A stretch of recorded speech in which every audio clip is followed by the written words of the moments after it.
Shalom, selamat sahabat, selamat malam. Selamat bertemu kembali dalam Minggu Sembayang. Kita tentunya sangat bersyukur dan berterima kasih kepada Tuhan di atas berkat perlindungan penjagaannya sepanjang minggu ini. Terlebih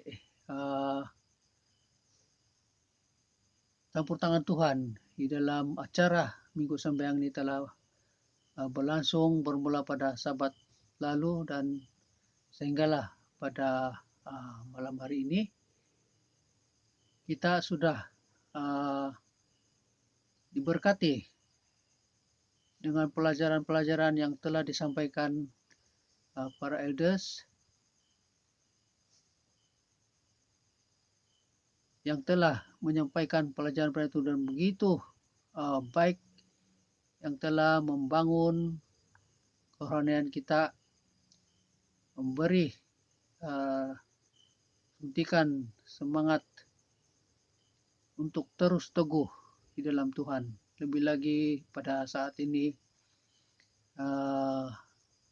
kebebasan kita terbatas, di mana kita tidak dapat bertemu di dalam ruangan gereja, hanya bertemu dalam alam maya seperti pada ketika ini.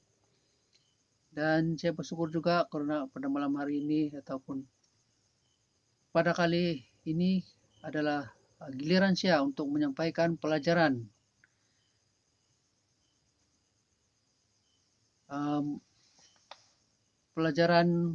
pada kali ini bertajuk Dia Menjadikan Semuanya Indah. Ini ditulis oleh Gina Wahlen, yaitu sexuality dan gaya hidup Kristen. Ini berkisar tentang sexuality orang Kristen ataupun gaya hidup Kristen. Dan dia menceritakan ada seorang wanita yang bernama Monica. Dia tidak pasti bagaimana dia berlaku, tetapi dia berlaku. Di mana Monica ini dia dibesarkan dalam keluarga Seventh-day Adventist dan menjalani gaya hidup Kristiani adalah satu hal yang semula jadi baginya. Jadi, dia memang sudah biasa bagaimana kehidupan sebagai seorang Adventist. Kemudian dia bertemu dengan Mark.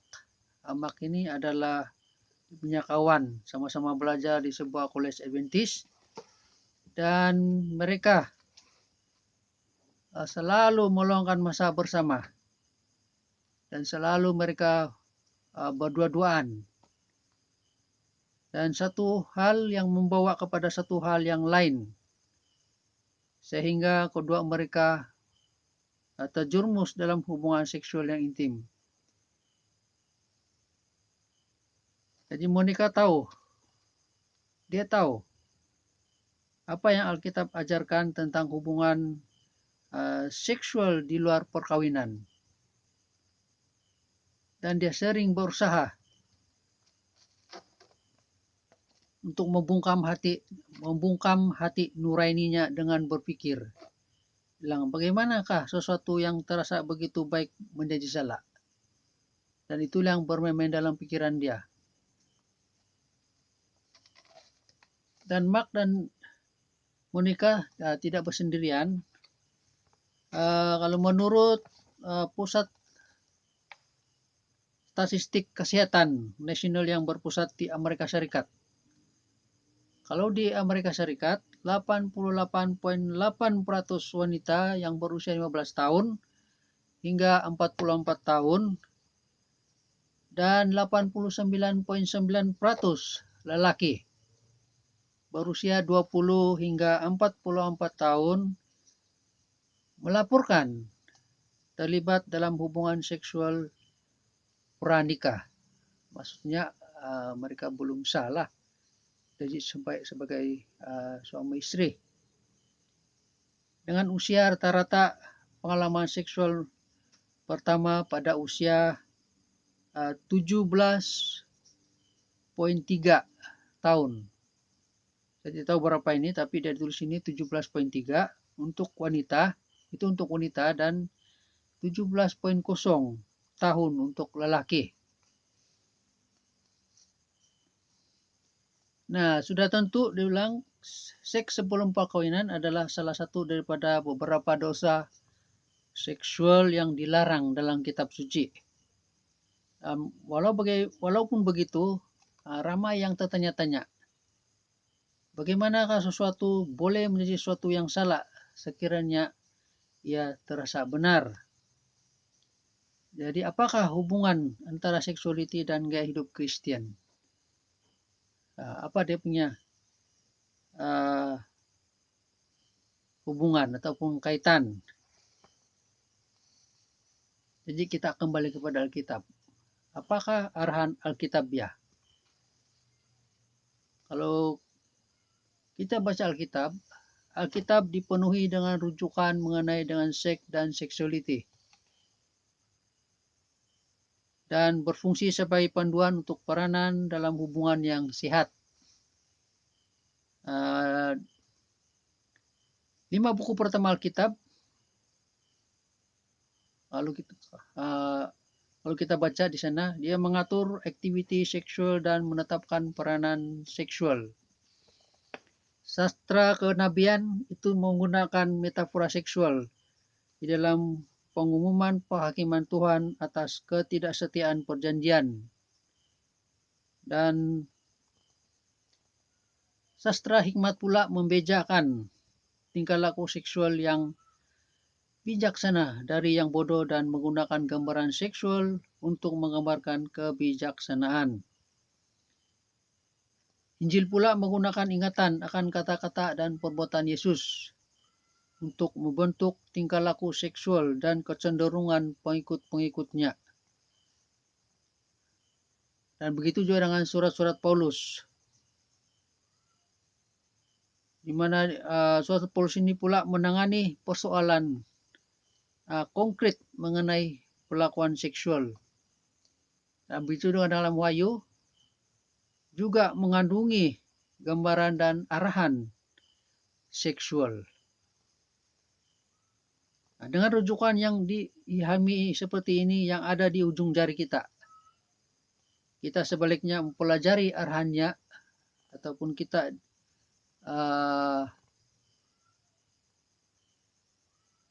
disarankan untuk pelajari atau memperhatikan peringatannya dan menuntut berkat ilahi.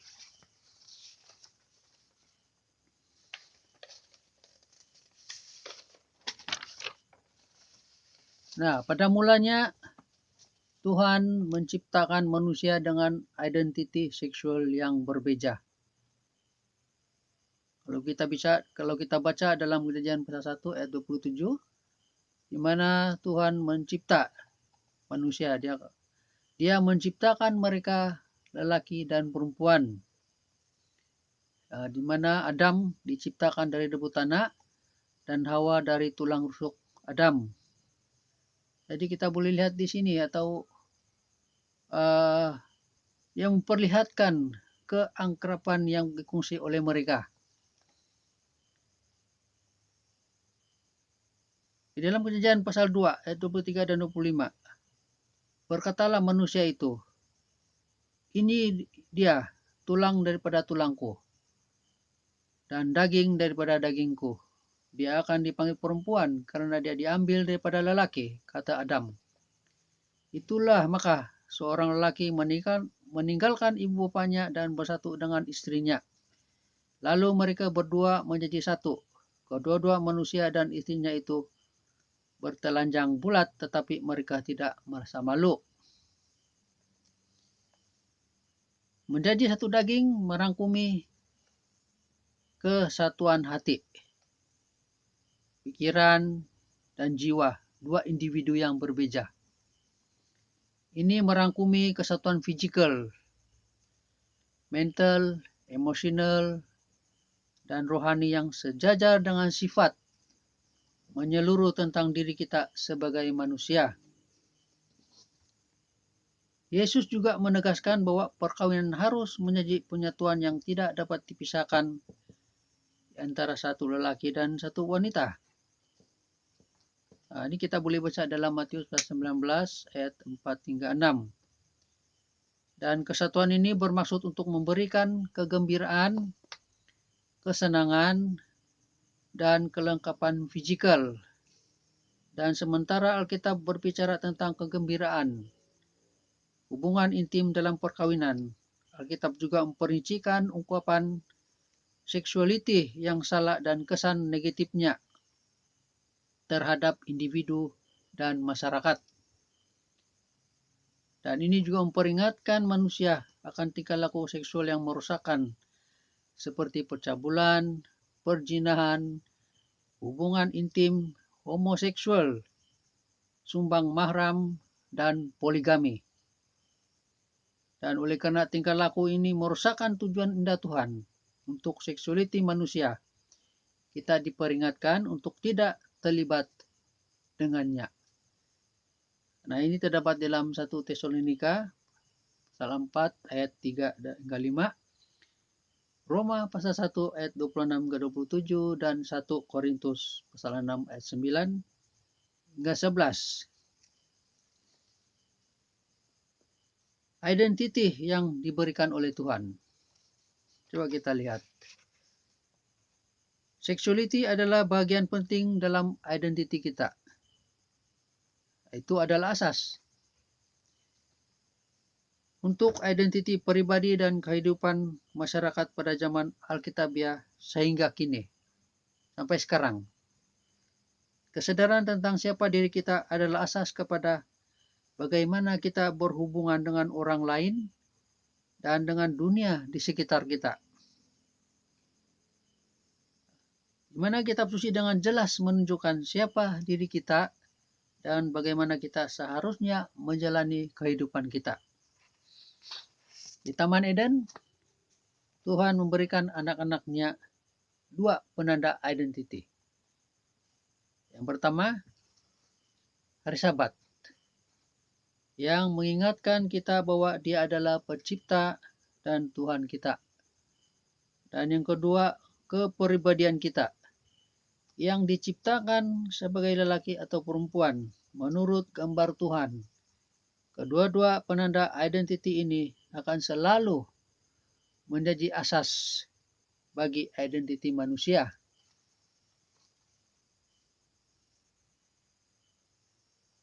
Dalam artikel yang ditulis oleh David Thomas, dia menekankan sexuality sebagai suatu yang suci. Oleh karena sexuality adalah sebagian daripada John intrinsik, di mana kita menganggapnya sebagai hal yang suci.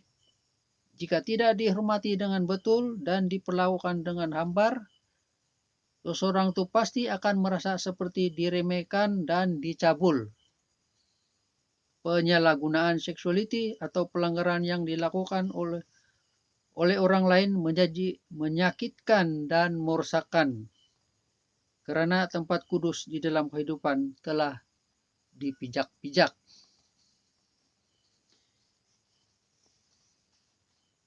Jadi, kesan yang kekal. Kita lihat pula bagaimana kesan dia ini.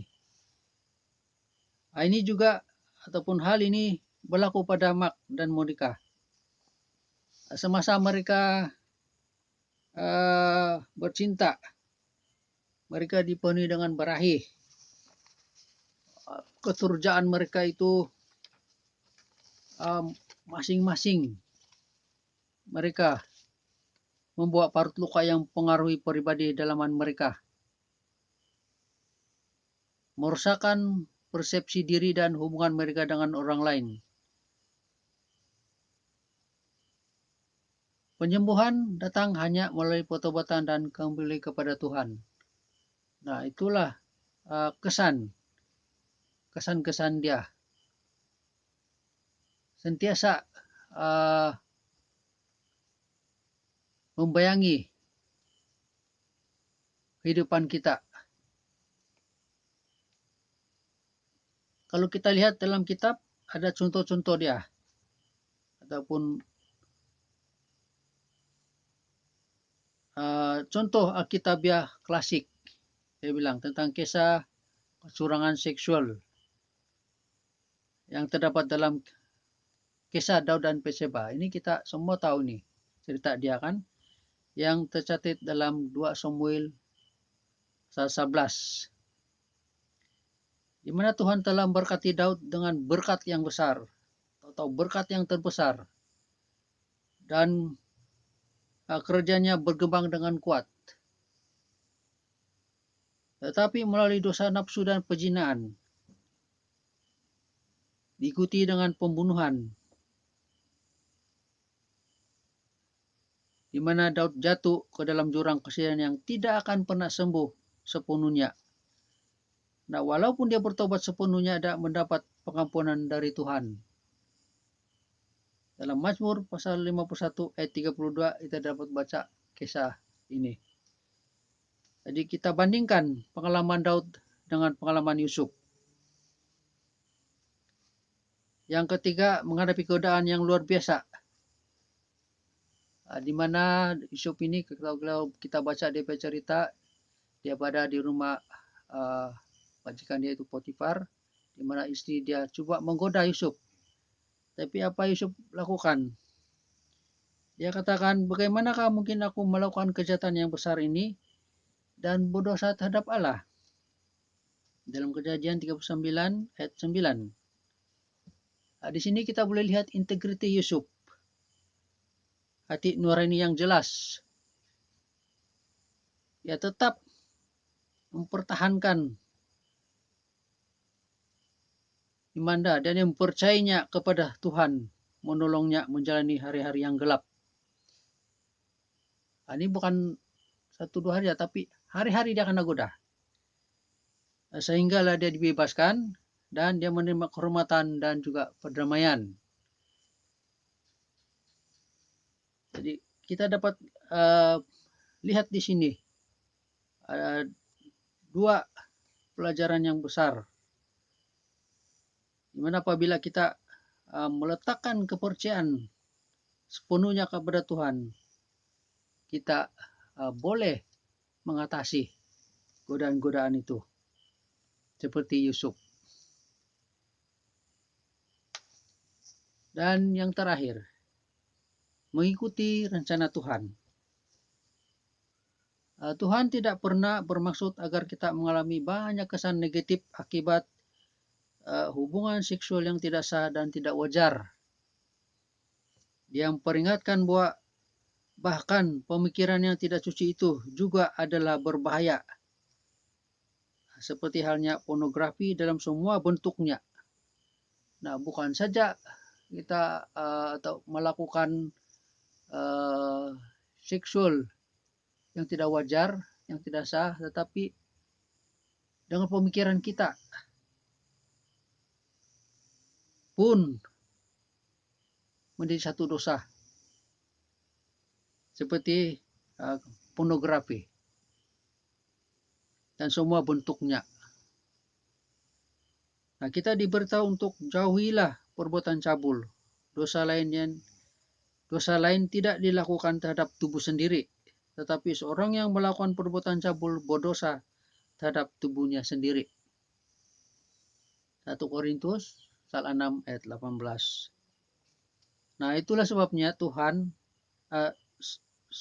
sebabnya mengapa Tuhan dalam kasih dan perhatiannya bagi kita menggariskan cara terbaik untuk hidup, dan mengapa dia memberi petunjuk yang jelas dalam mengurus hal pribadi dan sulit dalam kehidupan kita ini. Dan dengan mengikuti rencananya, kita menjadi rela untuk menerima semua nikmat yang dia ingin kurniakan bagi mereka yang sudah berkawin.